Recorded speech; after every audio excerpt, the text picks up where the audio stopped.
What is going on, everybody? Today we're doing a quick review of this thing here. The GB40 Noco Genius Boost Plus, whatever.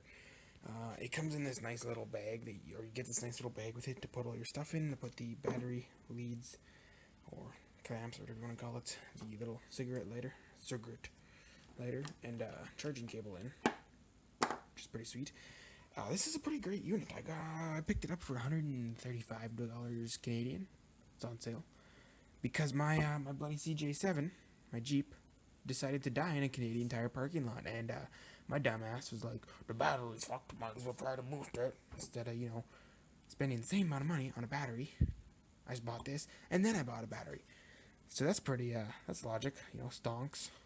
Anyways, this thing's pretty great. I recommend everybody have one of these in their vehicle, because nothing would suck more than going out, getting to your vehicle, and finding out it's dead or you can't start it.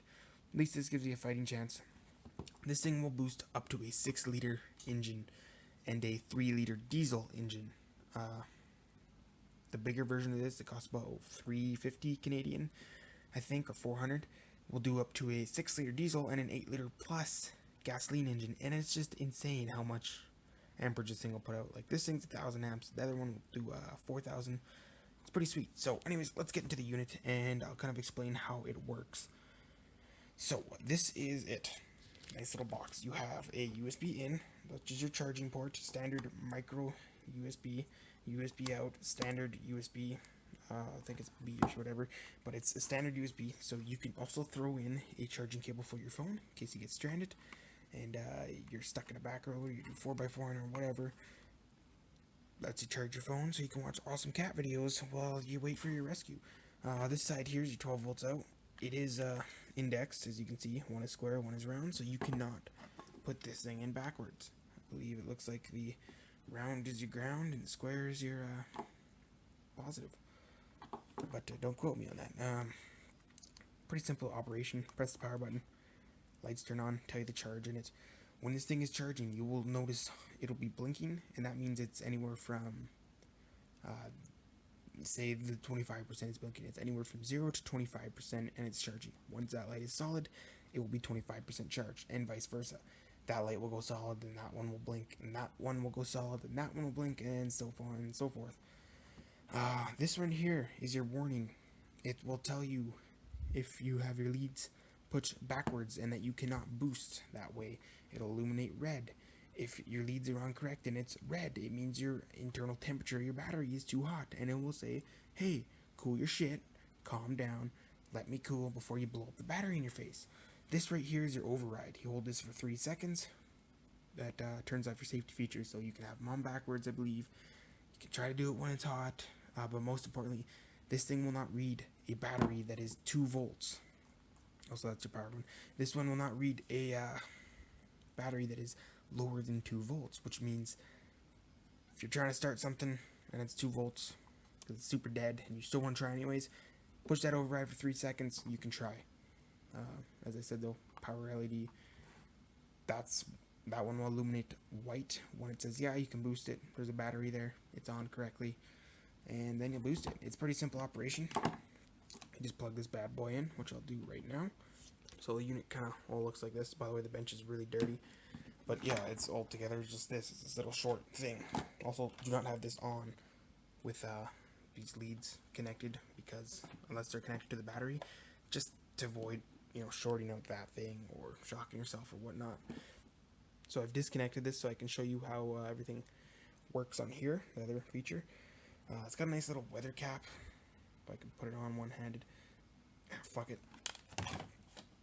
It comes with this here, charging it. So say you do get the vehicle start, plug it in.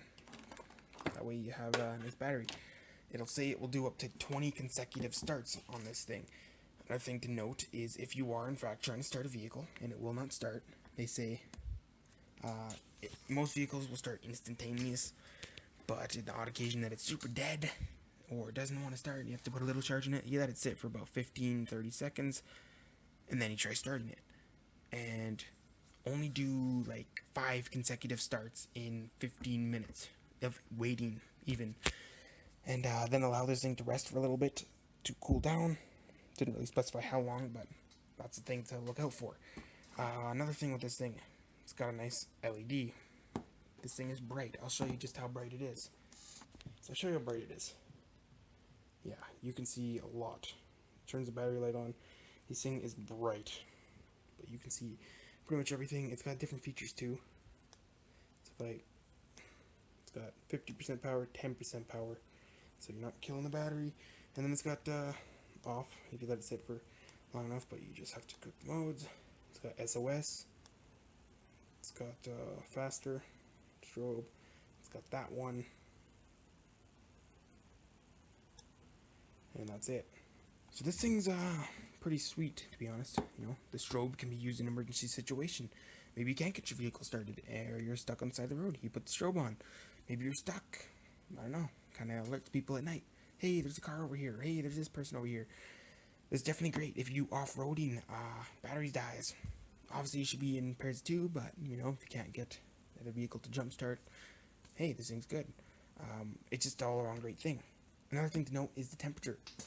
It'll operate up to minus 30 degrees Celsius and up to 50 degrees or 40 degrees Celsius. I'm not exactly sure on that, but that's still pretty hot. From my neck of the woods up in Canada here. Yeah, she's good. Okay, to let you know, this thing should only be stored up to minus 20 degrees Celsius, which is like, what would that be? Just a few degrees below zero. Just using my forward thermometer. You can see where minus 20 is on the right. That's Celsius. So yeah, it should only be stored in that temperature. So if it is winter, I do suggest probably pulling this thing out of the vehicle. As far as I know, my dad's had his in his vehicle, and it seemed to work okay. But it's just an all-around good thing to have. Started many different engines on this thing. The only thing I wasn't able to start was my Jeep because the battery was seriously fucked. If your battery is seriously fucked, guys, and you can't jumpstart it with a normal thing, or with a normal vehicle, you might have a tough time jumpstarting with this. This thing is small. It is a battery pack. It is not a replacement for like a 300 amp alternator off a 7.3 diesel or whatever. I don't know if they make those that big, but I know they do have big alternators on big trucks.